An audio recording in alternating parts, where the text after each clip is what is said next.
જય સ્વામિનારાયણ મિત્રો, આજે અમે જઈ રહ્યા છીએ વડોદરામાં પરમ પૂજ્ય મહંત સ્વામી મહારાજની જન્મ જયંતિ મહોત્સવમાં. અને રસ્તામાં જ આવ્યું પવિત્ર અને સુંદર સ્થાન બોચાસણ ધામ. શાસ્ત્રીજી મહારાજે જે 5 મંદિરો બનાવ્યા હતા તેમાંનું પ્રથમ મંદિર એટલે કે બોચાસણ. આપણા શાસ્ત્રોની અંદર તો અક્ષર અને પુરુષોત્તમનું જ્ઞાન પડેલું જ હતું, પરંતુ બ્રહ્મ સ્વરૂપ શાસ્ત્રીજી મહારાજે બોચાસણની અંદર અક્ષરે સહિત પુરુષોત્તમને પધરાવીને આ જ્ઞાનને, આ અક્ષર પુરુષોત્તમ સિદ્ધાંતને મૂર્તિમાન કર્યો. એ વખતે કોઈ આવા આધુનિક સાધનો પણ ન હતા, છતાં પણ શાસ્ત્રીજી મહારાજે નહીં નાણાં માણા પાણા દાણા અને રહેવાના ઠેકાણા પણ નહોતા, છતાં પણ આવા ભવ્ય અને દિવ્ય ગગનચુંબી મંદિરો બાંધ્યા. આવા પ્રસાદિક અને ઐતિહાસિક મંદિરના દર્શન કરી અમે જોતામાં તો વડોદરા પહોંચી ગયા.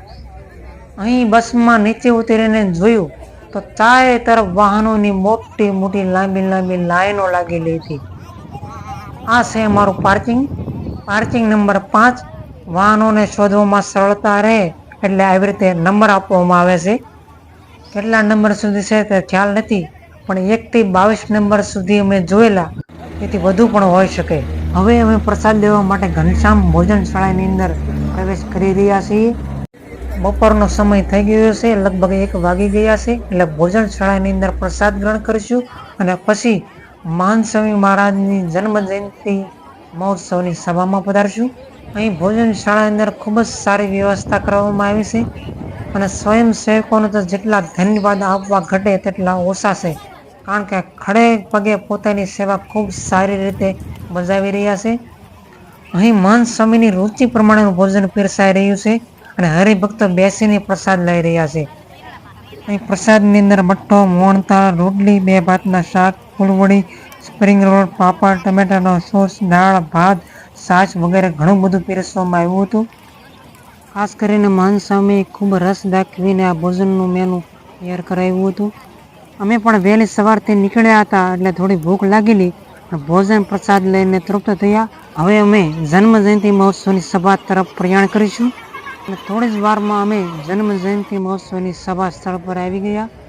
હજુ તો લગભગ 2 વાગવા આવ્યા છે અને સભા શરૂ થવાના લગભગ 3 કલાક જેટલી વાર છે, છતાં પણ હરિભક્તો આગળ બેસવા માટે સભામાં પ્રવેશ કરી રહ્યા છે અને સભામાં પોતાનું સ્થાન લઈ રહ્યા છે.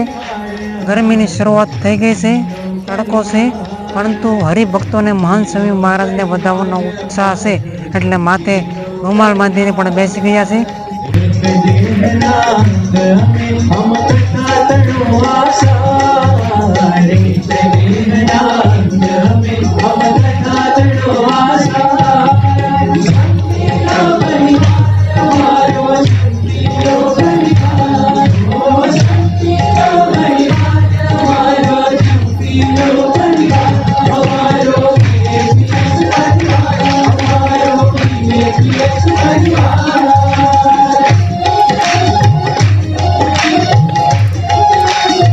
જેમ જેમ સમય પસાર થાય છે તેમ વધુ ને વધુ હરિભક્તો આવતા જ જાય છે અને ધીરે ધીરે સભા ભરાવા લાગ્યું છે.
પોણા 5 થવા આવ્યા છે.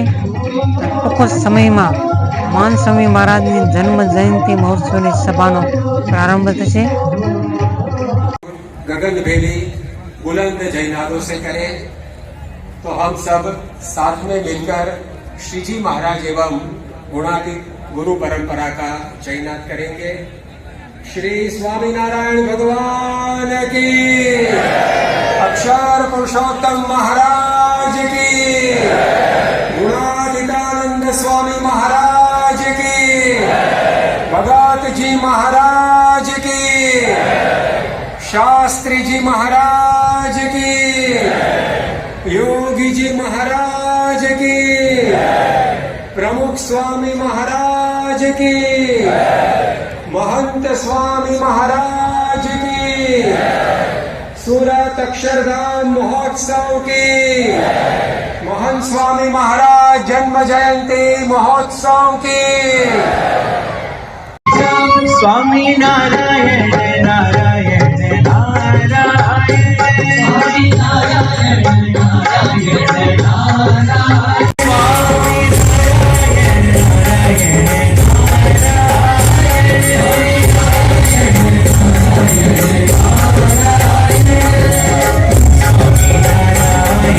स्वामी नारायण नारायण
अनेक जीवन नशा मुक्त बनते हैं। आज भारत सरकार भी नशा मुक्त भारत का अभियान जब चला रही है, तब हमें आनंद हो रहा है कि भारत सरकार की ओर से परम पूज्य महंत स्वामी महाराज भी इस अभियान को अपने जीवन से प्रभाव से पुष्टि दे रहे हैं। ऐसे महंत स्वामी महाराज को सम्मानित करने के लिए भारत सरकार के प्रतिनिधि बनकर सरकार की ओर से माननीय मुख्यमंत्री श्री भूपेंद्र भाई पटेल एवं माननीय मुख्यमंत्री डॉक्टर श्री मोहन जी यादव आज परम पूज्य स्वामी श्री को पुष्पमाला अर्पण करके उनके आशीर्वाद प्राप्त कर रहे हैं।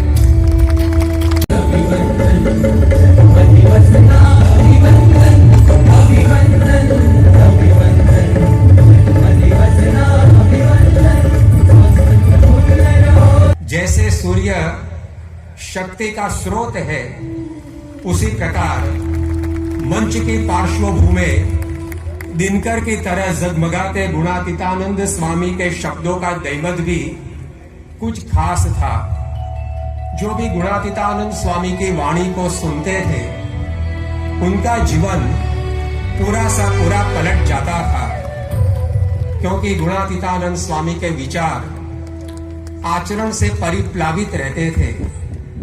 गुणातीतानंद स्वामी की वाणी में जो जादू था, उसका कारण उनके शब्दों के पीछे उनके जीवन का बल था। उसका सीधा अनुभव जो किसी ने किया हो तो वह थे गोंडल स्टेट के महाराजा श्री भगवत सिंह जी। आइए उनके ही मुख से सुने गुणातीतानंद स्वामी के शब्द सामर्थ्य को। इनकी प्रेरणा से बने इस भगवत गोमंडल के एक एक भाग का कद तो देखिए। कुल मिलाकर 9 भाग के 9,500 पन्ने हैं और इसमें कुल मिलाकर 2,81,000 शब्दों के 8,22,000 अर्थ दिए गए हैं। गुजराती भाषा का ये पहला अधिकृत शब्दकोश है। इसका नाम भगवत गोमंडल भी महाराजा भगवत सिंह जी के नाम पर ही रखा गया। आपने कहा कि इस ग्रंथ श्रेणी से मेरा नाम जुड़ा तो मैं अमर बन गया, किंतु ग्रंथ तो सिर्फ शब्दों का संग्रह है। ऐसे अनेक शब्दों से ये पूरी दुनिया भरी पड़ी है, परंतु मेरा सौभाग्य है कि जिनके शब्दों में, जिनकी वाणी में सामर्थ्य था, ऐसी संत विभूति की गोद में खेलने का अवसर मुझे मिला। वह संत विभूति थे गुणातीतानंद स्वामी। हां दर्शक मित्रों, गुणातीतानंद स्वामी की वाणी में इतना सामर्थ्य था कि वो अनहोनी को भी होनी कर दे, ऐसी अमोघ वाणी थी। और उसका प्रत्यक्ष उदाहरण मैं स्वयं ही हूं, क्योंकि संवत 1920 में मेरी माता मूंगीबा ने मेरे पिताजी के द्वारा गुणातीतानंद स्वामी से संतान प्राप्ति के आशीर्वाद मांगे थे, और उनके आशीर्वाद से ही मेरा जन्म हुआ था। उन्होंने ही मेरा नामकरण करते हुए कहा था कि ये तो भगवान ने दिया हुआ पुत्र है, तो उसका नाम भगवत सिंह रखते हैं। वाह गुणातीतानंद स्वामी, वाह। परंतु दीवान जी, ये तो आधी अधूरी बात हुई। गुणातीतानंद स्वामी की वाणी सिर्फ जन्म दे ऐसी नहीं, किंतु इस मनुष्य जन्म को सार्थक भी बना दे, ऐसी सामर्थ्यवान थी। मैंने मेरे जीवन में ऐसे कई उदाहरण देखे और सुने हैं। भगवान स्वामी नारायण के दाएं हाथ समान माने जाने वाले शुकानंद स्वामी गुणातीतानंद स्वामी की वाणी सुनकर बोल उठे थे कि जैसी पुष्टि और तसल्ली श्रीजी महाराज की वाणी सुनकर होती थी, वैसा अनुभव आज गुणातीतानंद स्वामी की वाणी को सुनकर होता है। अर्थात स्वामी के मुख से मानो स्वयं भगवान ही बोलते थे। इसीलिए उनकी वाणी सुनकर बोटाद के नगर शेठ शिवलाल शेठ जैसे धनी भी निर्विकार बन गए थे, तो गुणातीत के चंद शब्दों ने खूंखार लुटेरे वालेरा बरू के हाथों में बंदूक के बदले माला थमा दी थी। अरे बड़े बड़े नवाब और राजा महाराजा एवं विचक्षण मंत्री कारभारी भी गुणातीतानंद स्वामी की वाणी को सुनने के लिए दूर दूर के प्रांत प्रदेश से जूनागढ़ जाया करते थे। मेरे पिताजी की ही बात कहूं तो जब वे मेरे बड़े भाई राजकुमार पथुभा के अकाल अवसान से शोकातुर बने थे, तब उन्हें गुणातीतानंद स्वामी के शब्दों से ही शांति एवं सांत्वना मिली थी। इसीलिए भगवत गोमंडल के इस 9,500 पन्नों में से मेरे लिए जो कोई पन्ना विशेष महत्व रखता हो तो वो है तीसरे भाग का 2862वां पन्ना, क्योंकि इस पन्ने पर छपा है गुणातीतानंद स्वामी का नाम। हां दर्शक मित्रों, गुणातीतानंद स्वामी के शब्दों में जोश था, जादू था, जीवन था। उनकी वाणी शांति देती थी, सफलता देती थी और समाधान भी देती थी।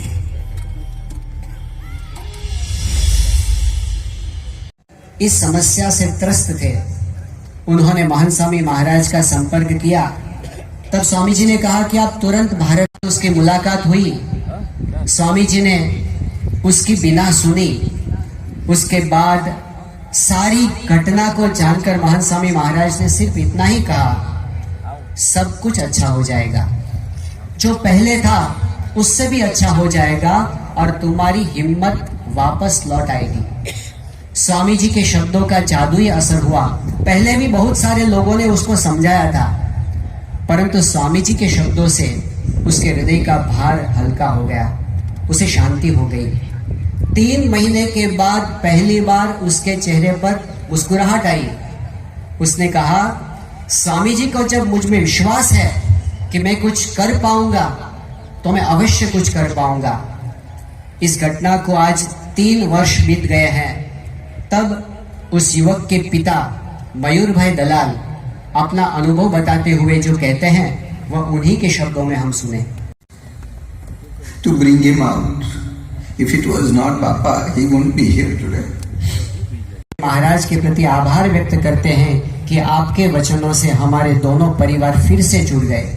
चंपीलो परिवार हमारो, चंपीलो परिवार, चंपीलो परिवार हमारो, चंपीलो परिवार, चंपीलो परिवार हमारो, चंपीलो परिवार।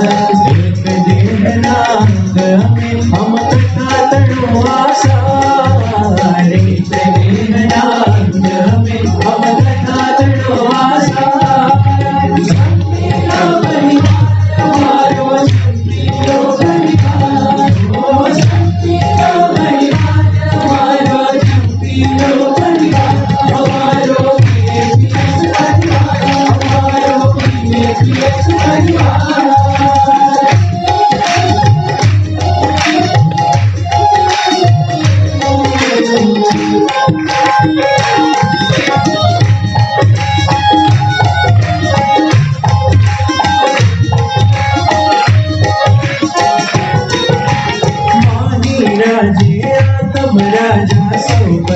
इसे अपने जीवन में आत्मसात किया है। वो कैसे?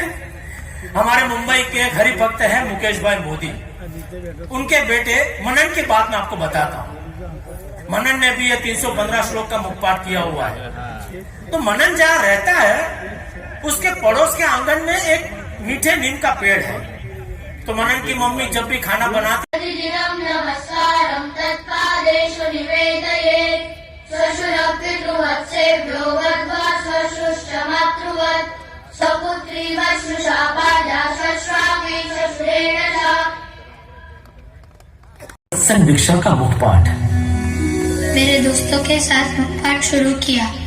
उसमें स्वामी बापा ने बताया है कि हमें माता पिता का सदैव आदर करना चाहिए। स्वामी बापा की सीख ने स्वरूप का जीवन पूरी तरह से बदल दिया है। वो अब आदर के साथ साथ घर में अपनी माँ का हाथ बटाने लगा है। माँ ऑफिस से थक कर घर आए तो स्वरूप उनके लिए नाश्ता भी तैयार रखता है।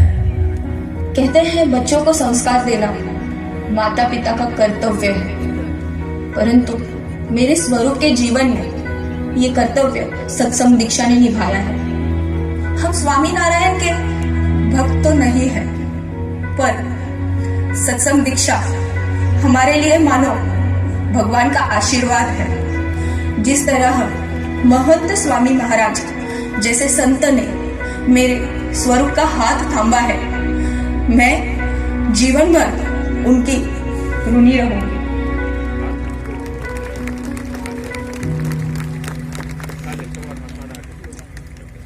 यतीन भाई बताइए, और कोई समस्या है?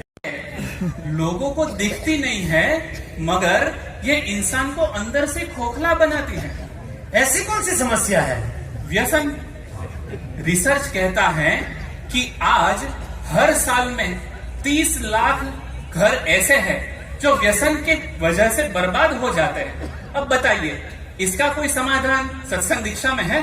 दिलीप भाई, ये तो जो भी बात की, ये तो सिर्फ 3 समस्याओं की बात हमने की, मगर इसके अलावा भी कई सारी समस्याएं हैं। उसका क्या? यतीन भाई, इस संसार में जितनी भी समस्याएं हैं, सभी समस्याओं का समाधान सत्संग दीक्षा ग्रंथ में दिया गया है।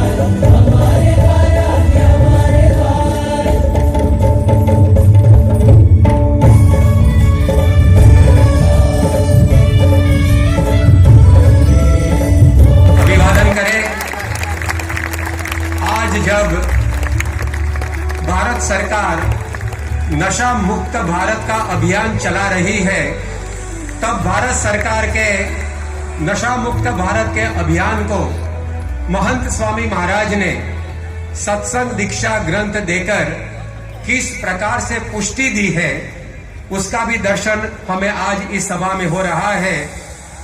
महंत स्वामी महाराज के इस अलौकिक लोकोत्तर कार्य को, आज इस छोटे छोटे बालकों के पराक्रम को सचमुच एक विश्व विक्रमी गाथा कही जाएगी। बीएपीएस की बाल प्रवृत्ति को आज गिनीज वर्ल्ड रिकॉर्ड्स अर्पण कर रही है।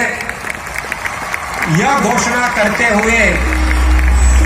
घोषणा करने से पूर्व आज दोपहर में इसी सभागृह में 15,666 बाल बालिकाओं के द्वारा सामूहिक गान जो हुआ, उस सामूहिक गान की गुणवत्ता का परीक्षण 360 परीक्षकों के द्वारा किया गया और बाल बालिकाओं की संख्या की गिनती 200 व्यक्तियों के द्वारा हुई और उसका परिणाम घोषित करने के लिए अब हम सादर निमंत्रित करते हैं गिनीज वर्ल्ड रिकॉर्ड्स के न्याय निर्णायक आदरणीय श्री स्वप्निल जी डांगरीकर को। धन्यवाद। महंत स्वामी महाराज जी, आपको आपके जन्म जयंती दिवस पर मेरी तरफ से शुभकामनाएं। Honourable chief minister of Gujarat, honourable chief minister of Madhya Pradesh, आपको भी नमन। स्टेज पर बैठे सभी को मेरा नमन और मेरे सामने बैठे सभी को भी। आज मुझे बहुत खुशी है कि मैं इस जगह पे एक Guinness world record attempt verify करने के लिए मौजूद था। आज सुबह से मैंने देखा है कि यहाँ पे कई बच्चे, धूप थी, आई थिंक भूखे होंगे, फिर भी वो पूरे एकदम डिसिप्लिन तरीके से बैठकर इस रिकॉर्ड में पार्टिसिपेट कर रहे थे।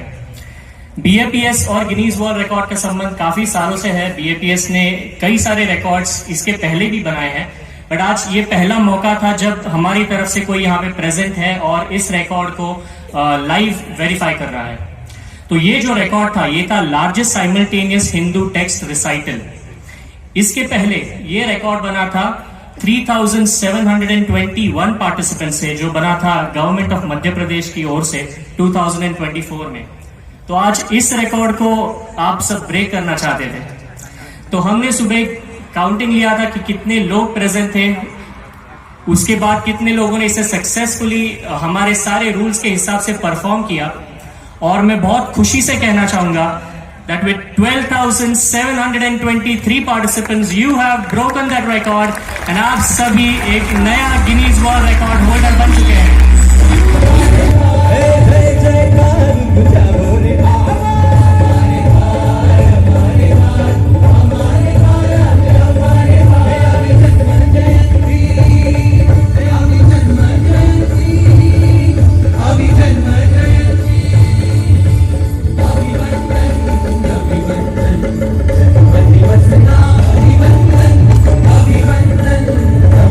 बीएपीएस बाल प्रवृत्ति को विश्व विक्रमी घोषित करते हुए हर्षित हो उठे श्रीमान महाशय श्री स्वप्निल जी डांगरीकर से निवेदन है कि वे गुरु हरि महंत स्वामी महाराज के पास पधारेंगे और विश्व विक्रम का प्रमाण पत्र स्वामी जी को अर्पण कर रहे हैं।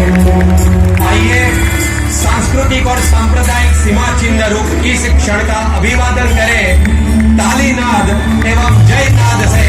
श्री स्वामीनारायण भगवान की, अक्षर पुरुषोत्तम महाराज की, प्रमुख स्वामी महाराज की।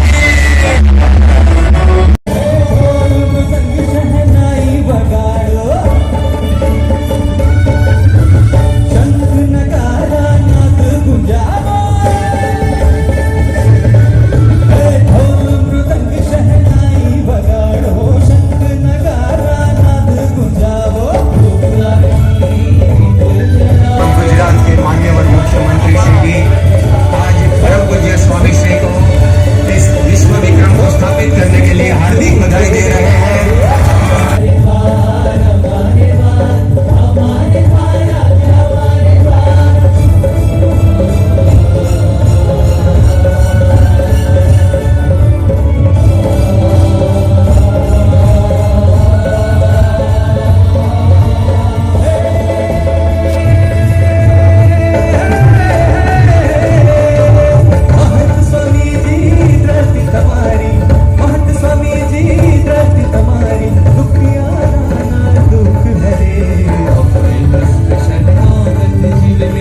जब लंदन के मंदिर में परम पूज्य प्रमुख स्वामी महाराज को पृथ्वी पर सर्वाधिक मंदिरों बनाने का विश्व विक्रम अर्पित किया गया था, आज हमें स्मृति हो रही है 17 दिसंबर 2007 के दिन की, जब बीएपीएस शताब्दी महोत्सव में प्रमुख स्वामी महाराज को विश्व विक्रम का प्रमाण पत्र दिया गया था। उसी भव्य इतिहास का पुनरावर्तन करते हुए आज प्रमुख स्वामी महाराज के उत्तराधिकारी महंत स्वामी महाराज ने भी एक विश्व विक्रम स्थापित कर दिया है।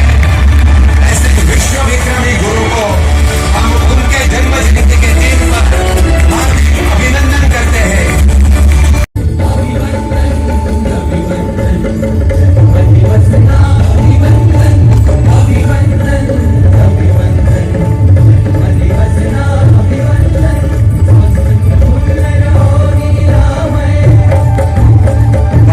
पूर्व राष्ट्रपति डॉक्टर एपीजे अब्दुल कलाम, उनके स्वानुभव को सुनने के लिए आइए हम चले श्री कलाम के निवास स्थान के प्रांगण में। दर्शक मित्रों, ये है प्रमुख स्वामी महाराज से मेरी पहली मुलाकात का अनुभव, जिसे मैंने मेरी अंतिम किताब ट्रांसेंडेंस में लिखा है। भारत के राष्ट्रपति और एक ख्यात नाम वैज्ञानिक के नाते this was a great lesson which I learn from you. वैसे तो मैं विश्व के अलग अलग महापुरुषों से कुछ ना कुछ सीखता रहा हूं। किसी से मैं सत्यनिष्ठा सीखा हूं, तो किसी से अहिंसा, किसी से मैं पुरुषार्थ का पाठ भी पढ़ा। परंतु प्रमुख स्वामी जी ने मुझे सबसे बड़ी विद्या यानी अहम शून्य रहने की विद्या सिखाई, क्योंकि प्रमुख स्वामी जी स्वयं अहम शून्य थे। अक्षरधाम जैसे विश्व विख्यात संकुल का लोकार्पण करते हुए भी उन्होंने जो कहा था उसमें अहंकार की जरा सी भी दुर्गंध नहीं थी। केवल अपने गुरु की इच्छा को पूर्ण करना ही उनका लक्ष्य था। सब कुछ करने के बाद भी वे ऐसा ही समझते थे कि सब भगवान और गुरु की कृपा से होता है, मैं तो सिर्फ एक इंस्ट्रूमेंट हूं। मुझे कभी भी उनकी चाल में, उनके चेहरे पे, उनकी बातचीत में गर्व और घमंड देखने को नहीं मिले। ऐसे प्रमुख स्वामी जी के साथ मेरा 15 साल तक संबंध रहा। उसके दौरान मैं उन्हें 8 बार मिला, किंतु हर एक मुलाकात के बाद मैं उनसे कुछ ना कुछ सीख कर ही निकला। આવી જ અનુભૂતિ ડોક્ટર એપીજે અબ્દુલ કલામને ગુરુહરિ મહંત સ્વામી મહારાજ માટે પણ થઈ છે। સૌ કોઈને ખ્યાલ છે કે જ્યારે ટ્રાન્સેન્ડન્સનું પુસ્તક એમને પૂરતું લખ્યું ત્યારે એમના જ સહલેખક પ્રોફેસર અરુણ તિવારીને એમને પૂજ્ય મહંત સ્વામી મહારાજ પાસે મોકલ્યા અને મહંત સ્વામી મહારાજ તે વખતે અમદાવાદમાં બિરાજમાન હતા। ગુરુહરિ પ્રમુખ સ્વામી મહારાજની તબિયત નાદુરસ્ત હતી, શૂન્યતા છે, પણ તેના કરતા પણ જ્યારે મહંત સ્વામીને સંતોએ પ્રશ્ન પૂછ્યો કે બાપા 3 વાક્યમાં આપનો પરિચય આપવો હોય તો કયા 3 વાક્ય બોલીએ? તો પહેલું વાક્ય મહંત સ્વામી બોલે છે કે બીએપીએસ ના સેવક, યાદ રહે બીએપીએસ ના ગુરુ એ ક્યારેય બોલ્યા નથી અને ક્યારેય એમના અંતરમાં ભાવ થયો નથી। That is why he is our ગુરુ। આ બાજુ જોઈએ તો મહંત સ્વામીએ કહ્યું કે બીએપીએસ ના સેવક। સંતોએ પૂછ્યું બીજું વાક્ય, તો મહંત સ્વામી કે દાસ ના દાસ। અને સંતોએ કીધું કે બાપા ત્રીજું વાક્ય, તો બાપા કે દાસમાં બધું જ આવી ગયું। વિચાર કરજો કે દાસના દાસ અને દાસમાં બધું જ આવી ગયું। when he feels he is nothing and he feels that there is nothing inside him, that is why there is everything inside him। અને ક્યાં સુધી આજે આપણે મહંત સ્વામીની જન્મ જયંતિ ઉજવવા લાખોમાં ભેગા થયા છે, પણ એક વાત યાદ રહે કે એમની નમ્રતા કઈ હદની છે। थोड़ा समय पहला संतों एक बात करी कि बापा एक सामान्य व्यक्ति एनी एक सामान्य भूल एने खाली बच्चों द्वारा सत्संग दीक्षा के 315 श्लोकों का संस्कृत पाठ कर गिनीज वर्ल्ड विश्व रिकॉर्ड स्थापित करने का ऐतिहासिक प्रयास सम्मिलित है, जो निश्चित ही मानवता के प्रति उनके अतुलनीय योगदान का भव्य उत्सव सिद्ध होगा। बहुत बहुत शुभकामना। यद्यपि हमारी सनातन संस्कृति में गुरु परंपरा का वंदन का अवसर सच में भारतीय संस्कृति को सदैव हर दौर में जीवंत रखता है। मैं आपसे जब बात कर रहा हूं तो मुझे इस बात की प्रसन्नता है कि वडोदरा की इस धरती पर जो ये आयोजन हो रहा, उस आयोजन में कितने प्रकार से, जैसे एक बगिया के अंदर अलग अलग पुष्प अपनी उपस्थिति से इस प्रकृति को जीवंत बना देते हैं, ऐसे अलग अलग कार्यक्रमों के माध्यम से समय का पता ही नहीं चला, कितने आनंद में हम डूबे रहे। आपने हर दौर को, हर युग को जीवंत किया। मैं बधाई देना चाहता हूँ। वास्तव में इतना सुंदर आयोजन मेरे जीवन में नहीं देखा। मैं आपको बधाई दे रहा हूँ, आपके माध्यम से महाराज जी को बधाई दे रहा हूँ। अफ्रीका, ऑस्ट्रेलिया, एशिया, इतने पूरे विश्व में सत्संग के माध्यम से जो वैश्विक स्वरूप प्रदान किया है, और महाराज जी की यात्राओं के माध्यम से भारतीय आध्यात्म, सनातन धर्म और सेवा मूल्यों को विश्व की चेतना से जोड़ने का जो विराट प्रयत्न आप कर रहे हैं महाराज, आप शतायु हो, सहस्त्रायु हो, आपका आशीर्वाद जीवन भर हमको मिलता रहे। इसी कामना के साथ मैं सबको प्रणाम करते हुए अपनी वाणी को विराम देता हूं और उम्मीद करता हूं अगले 100 साल के महाराज जी के जन्म शताब्दी वर्ष पर भी ऐसा भव्य दिव्य कार्यक्रम होगा और हम सब मिलेंगे। इसी कामना के साथ गुरु परंपरा मैं अपना प्रणाम करते हुए स्वामीनारायण भगवान की जयकारा लगाते हुए मेरी बात को विराम दूंगा। बोलिए स्वामीनारायण भगवान की। અહીંયા આજે જેટલા આયા છે બધાને મારો પોતાનો અનુભવ એવું કહી શકું કે આપણી પોતાના વ્યવહાર જીવનની કોઈ પણ સમસ્યા હોય તો એનું સમાધાન આજના આ સત્સંગમાંથી લઈને જવાય એવું છે.